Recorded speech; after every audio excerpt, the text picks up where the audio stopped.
सुप्रभात बच्चों। मैं संजय कुमार।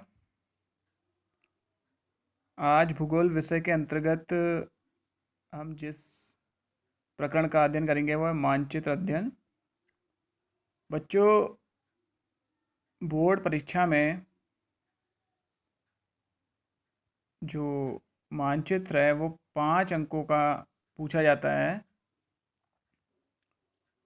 और उस 5 अंकों के मानचित्र के प्रश्न में 3 अंकों का भारत का मानचित्र और 2 अंकों का विश्व का मानचित्र के बारे में पूछा जाता है।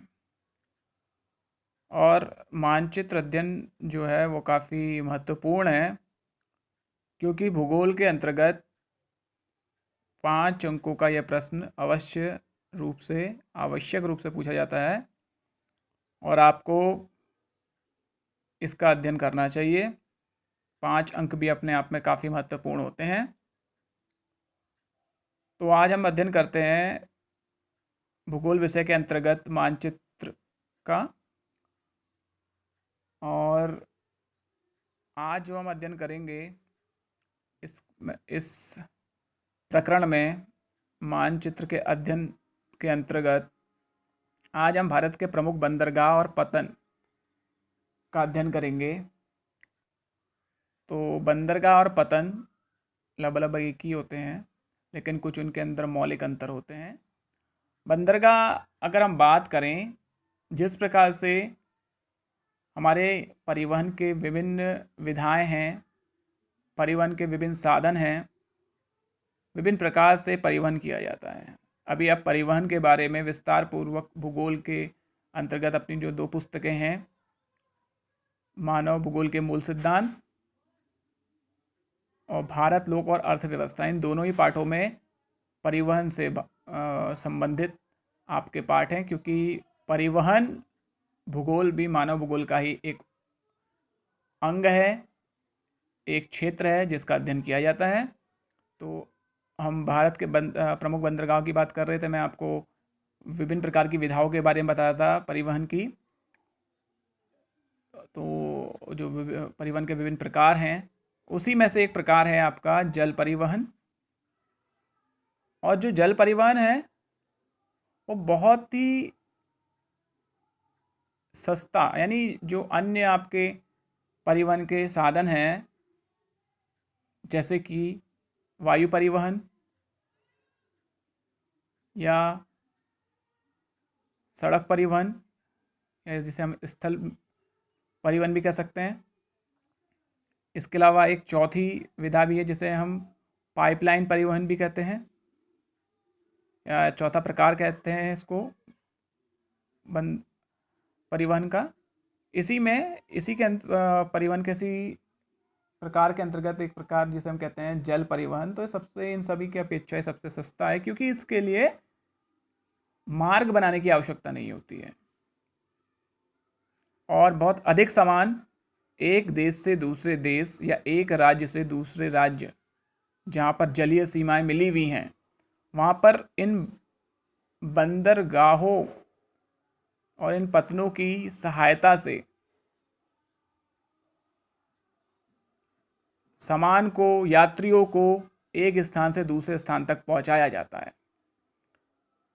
तो परिवहन जो है वो अपने आप में एक बड़ा विषय है। आज हम परिवहन का नहीं अपितु भारत के जो प्रमुख बंदरगाह हैं इनका और पत्तनों का अध्ययन करेंगे। तो भारत में जो प्रमुख बंदरगाह हैं उनका आज हम अध्ययन करेंगे। जिस प्रकार से आप भारत की भौगोलिक संरचना से भली भांति परिचित होंगे, कक्षा 11 में आपने भौतिक भूगोल का अध्ययन किया है, तो भारत की भौतिक संरचना है। तो भारत का जो पश्चिमी तट है, पूर्वी तट है, यानी 3 और भारत किससे घिरा हुआ है? जल से घिरा हुआ है, यानी कि समुद्र से घिरा हुआ है। और बहुत सारे जो राज्य हैं उनकी जलीय सीमा या आप कह सकते हैं समुद्री सीमा है, और उन्हीं समुद्री सीमाओं पर बंदरगाहों और पत्तनों का निर्माण किया गया है। एक मूल अंतर बंदरगाह और पत्तन के बारे में आपको बता देता हूँ कि जो बंदरगाह है वहाँ पर जहाज़ों को, पानी के जो बड़े बड़े जहाज़ होते हैं उनको ठहरने के लिए, जैसे बस स्टेशन पे बसें रुकती हैं या जिसे बस अड्डा कह सकते हैं, वहाँ पर बसें रुकती हैं। इसी प्रकार से रेलवे स्टेशन पर रेलें ठहरती हैं, रुकती हैं। और जो हवाई अड्डे होते हैं जिन्हें हम एयरपोर्ट भी बोलते हैं, वहाँ पर वायुयान रुकते हैं। इसी प्रकार से बंदरगाह वह स्थान है जहाँ पर जहाज़ों को खड़ा किया जाता है। और पतन वह स्थान है, पतन जो है वह स्थान है पत्तनों पे जो जहाज़ों से माल चढ़ाया और उतारा जाता है। जो किसी भी राज्य या किसी भी देश से, एक देश से दूसरे देश या एक राज्य से दूसरे राज्य के बीच में कोई भी व्यापार होता है, आयात निर्यात होता है किसी भी वस्तु का, उसको चढ़ाया या उतारा जाता है, उसे हम पतन कहते हैं। तो ये मूल अंतर मैंने आपको बता दिया। अब हम बात कर लेते हैं भारत के प्रमुख बंदरगाह। तो पहले हम बात करते हैं पश्चिमी तट के जो बंदरगाह हैं, फिर उसके बाद हम पूर्वी तट के बंदरगाह की बात करेंगे। पश्चिमी तट के जो बंदरगाह हैं, उसमें सबसे ऊपर जो राज्य है गुजरात। गुजरात की जो जलीय सीमा लगी हुई है अरब सागर से, और यहाँ पर जो बंदरगाह है उसका नाम है कांडला, जिसका अब नाम बदलकर दीनदयाल बंदरगाह कर दिया गया है। इसके बाद दूसरा राज्य है महाराष्ट्र। महाराष्ट्र में जो बंदरगाह है मुंबई, और दूसरा बंदरगाह है जवाहरलाल नेहरू। मुंबई जो बंदरगाह है वह सबसे बड़ा प्राकृतिक बंदरगाह, भारत का जो सबसे बड़ा प्राकृतिक बंदरगाह है वह मुंबई बंदरगाह है। और जो जवाहरलाल नेहरू बंदरगाह है, जिसका नाम नवाह शेवा बंदरगाह भी कहते हैं, यह भारत का सबसे आधुनिक बंदरगाह है। अगली जो राज्य है गोवा। गोवा की भी जलीय सीमा लगी हुई है समुद्र से, अरब सागर से। और गोवा में जो बंदरगाह है मार्मागांव बंदरगाह है। अगला राज्य है कर्नाटक। कर्नाटक की सीमा जल से लगी हुई है, अरब सागर से लगी हुई है जलीय सीमा जो है। और यहाँ पर जो बंदरगाह है उसका नाम है न्यू मंगलौर बंदरगाह। फिर है केरल। केरल में जो बंदरगाह है उसका नाम है कोची बंदरगाह, जिसको अरब सागर की रानी की उपमा दी गई है। यानी कोची बंदरगाह को अरब सागर की रानी के नाम से जाना जाता है। कभी कभी मौखिक प्रश्न पूछा जाता है, कभी कभी प्रश्न लिखित में भी आ जाता है, कभी कभी वाइवा में पूछा जाता है। तो आपको पता होना चाहिए कि कोची बंदरगाह को अरब सागर की रानी की उपमा दी गई है, नाम से पुकारा जाता है, कहा जाता है। फिर है, ये तो बंदरगाह थे हमारे पश्चिमी तट के। अब हम पूर्वी तट के जो बंदरगाह हैं उन पे भी एक नज़र डाल लेते हैं। सबसे ऊपर पश्चिम बंगाल। पश्चिम बंगाल में दो बंदरगाह हैं, एक है कोलकाता और दूसरा है हल्दिया। कोलकाता और हल्दिया दो बंदरगाह हैं। फिर है उड़ीसा।